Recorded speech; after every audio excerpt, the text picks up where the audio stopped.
भोपाल में विधानसभा सत्र के दौरान पूर्व मंत्री जयवर्धन सिंह ने एक बड़ा खुलासा किया है। उन्होंने चिकित्सा स्वास्थ्य मंत्रालय को कटघरे में खड़ा करते हुए आरोप लगाया कि मुख्यमंत्री राहत कोष से एक फर्जी अस्पताल को 10 महीने में 50 लाख रुपए का भुगतान किया है। उनका दावा है कि सीएम रिलीफ फंड जिससे गरीबों का इलाज होता है, उसी फंड से एक फर्जी अस्पताल के नाम पर 48,70,000 रुपए का भुगतान कर दिया है। यह फर्जी अस्पताल गुना जिले के मकसूदगंज में भोपाल लिंक अस्पताल के नाम पर संचालित हो रहा था, लेकिन जांच में सामने आया कि यह अस्पताल मौके पर था ही नहीं।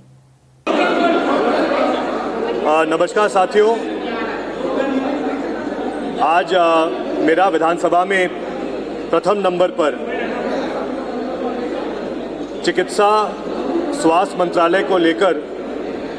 एक बहुत ही गंभीर प्रश्न लगा हुआ था। जैसा कि आप सब जानते हैं कि सीएम रिलीफ फंड के द्वारा अनेकों गरीब निर्धन परिवार, जिनके परिवार में कोई अस्वस्थ हो जाता है और जब वो निजी अस्पताल में इलाज कराने जाते हैं और उस अस्पताल में, निजी अस्पताल में जब शुल्क अधिक हो जाता है अस्पताल का, तो फिर मुख्यमंत्री सहायता कोष से प्रावधान रहता है 2 लाख तक सहायता करवाने का। मैंने भी विधायक के रूप में अनेकों बार माननीय मुख्यमंत्री जी को सीएम रिलीफ फंड के द्वारा आवेदन दिया है। अनेकों बार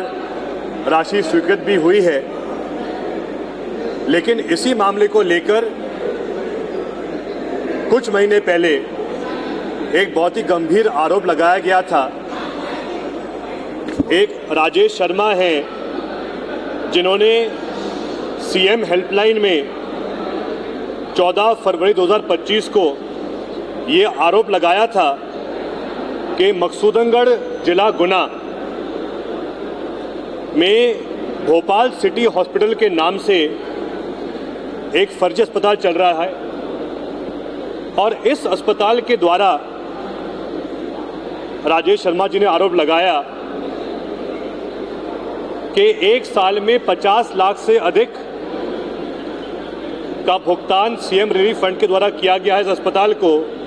और सब मरीज फर्जी हैं। लेकिन सीएम हेल्पलाइन में इस आवेदन के बावजूद कोई कार्रवाई नहीं हुई। फिर जब प्रश्न काल के लिए हमें तारीखें दी गई तो मैंने ये प्रश्न लगाया जो आज चर्चा में आया था पहले नंबर पर। और इसमें आश्चर्य की बात तो ये है, जिस दिन मेरा प्रश्न लगा था, मैंने सबमिट किया था सचिवालय में, उसके एक दिन बाद गुना मुख्य चिकित्सा अधिकारी इस मामले की जांच का आदेश करते हैं और मेरे प्रश्न में मैंने ये मांग करी थी कि भाई क्या इस अस्पताल की जांच हुई, तो मुझे उत्तर में दिया गया है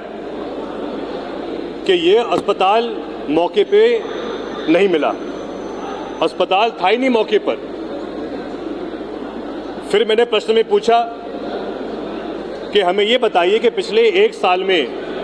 मुख्यमंत्री सहायता कोष से गुना जिले में और इस भोपाल लिंक अस्पताल को कितनी राशि दी गई है। उत्तर में कहा जाता है कि हम इसकी जानकारी आपको नहीं दे पा रहे हैं। लेकिन मैं ये बात कहना चाहूँगा, mp-treasury.gov.in एक वेबसाइट है डायरेक्टरेट ऑफ ट्रेजरीज में, जिसमें हर सरकारी भुगतान जो होता है सीएम रिलीफ फंड के द्वारा, उसकी जानकारी हमको प्राप्त हो जाती है। और उस जानकारी में मुझे ये प्राप्त हुआ है, ये भोपाल सिटी हॉस्पिटल की पूरी सूची है, जिसकी शुरुआत हुई 19 जुलाई 2024 से इस अस्पताल को सीएम रिलीफ फंड का भुगतान किया गया और 19 जुलाई 2024 से लेके 13 मई 2025 को इस अस्पताल को प्रति माह सीएम रिलीफ फंड के द्वारा अलग अलग राशि के भुगतान किए गए और कुल मिला के 10,70,000 रुपए सीएम रिलीफ फंड के द्वारा इस अस्पताल को दिए गए जबकि स्वयं मंत्री ने उत्तर में दिया है कि ये अस्पताल मौके पे पाया ही नहीं गया है। अब इसमें दूसरी बात सामने ये आती है कि जब ये पूरी जांच की गई सीएमएचओ गुना के द्वारा, तो 4 अप्रैल 2025 को भोपाल लिंक अस्पताल मकसूदनगढ़ के मालिक द्वारा ये आवेदन दिया जाता है प्रमुख चिकित्सा प्रभारी गुना को, जहां वो कहता है कि आज दिन से हम अस्पताल बंद कर रहे हैं और अब ये अस्पताल वहां पर नहीं रहेगा मौके पर। ये बात कब की है? 4 अप्रैल 2025 की। लेकिन आश्चर्य की बात यह है कि इस आवेदन के बाद भी जब स्वयं मालिक कह रहा है कि हम तो अस्पताल बंद कर रहे हैं, लेकिन उस आवेदन के बाद भी अप्रैल में बंद कर दिया, लेकिन मई में 3 बार सीएम रिलीफ फंड के द्वारा बंद किए हुए अस्पताल को राशि का भुगतान किया गया। और इसमें आश्चर्य की बात यह है कि जो पहला भुगतान किया गया था मई के महीने में, मई 2025 में, 14 मई 2025 को, एक मरीज जो बिरसिया का रहने वाला है, जिसका जिला मुख्यालय भोपाल है, वो भोपाल में उपचार नहीं करा रहा है। भोपाल आने के बावजूद छोटे कस्बे मकसूदनगढ़ में जाकर इलाज करवा रहा है और उस इलाज के लिए भुगतान हुआ है 80,000 का। उसके बाद 2 मई 2025 को 1,20,000 का भुगतान, जबकि अस्पताल बंद था, का भुगतान किया गया। 13 मई 2025 को 75,000 का भुगतान किया गया। ये सब भुगतान हुए हैं अस्पताल बंद होने के बाद। इसमें एक और बात सामने आई है, 2 मरीज हजारीलाल बडोनिया और दिनेश अहिरवार, जिनका ये आवेदन भी है, इनने और जिनको भुगतान हुआ है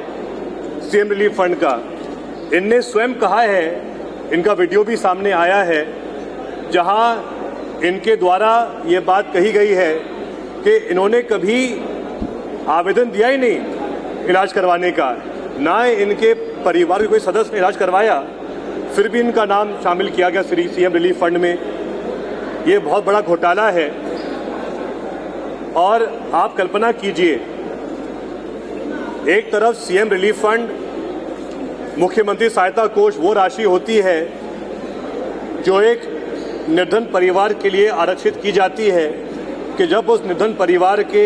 घर में कोई आपदा आती है, कोई मेडिकल इमरजेंसी आती है, तो ऐसे मौके पर सीएम रिलीफ फंड का उपयोग किया जाता है। लेकिन बड़े अफसोस की बात है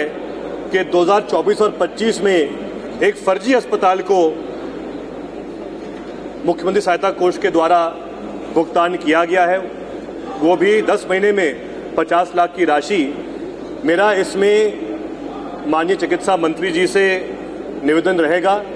और मैं इस संबंध में माननीय मुख्यमंत्री जी को और माननीय मंत्री जी को पत्र भी लिखूंगा कि आखिर सीएमएचओ गुना ने किस आधार पर इस अस्पताल को अनुमति दी, और दूसरा कि जिन अधिकारियों ने इस फर्जी अस्पताल को सीएम रिलीफ फंड से जोड़ा है उन पर भी कार्रवाई होनी चाहिए है। और ये जो फर्जी अस्पताल के मालिक हैं, जिन्होंने फर्जी अस्पताल को चालू करके गरीब लोगों का पैसा छीना है, उन पर एफआईआर दर्ज होनी चाहिए है। 420 के साथ साथ रसूखा की कायमी ऐसे लोगों पर हो, ये मेरी मांग रहेगी। बड़े आश्चर्य की बात है, क्योंकि अब तक हम लगातार बात करते थे कि व्यापम घोटाले के द्वारा भाजपा सरकार ने फर्जी डॉक्टर बनाए, लेकिन ये पहला उदाहरण है कि फर्जी डॉक्टरों के साथ साथ अब फर्जी अस्पताल भी भाजपा सरकार ने चालू करवा दिए, जिससे कि कहीं ना कहीं जो आम जनता है उनका बड़ा शोषण हुआ है। धन्यवाद। जी जरूर, सीएमएचओ के द्वारा मेरे पास तो सबूत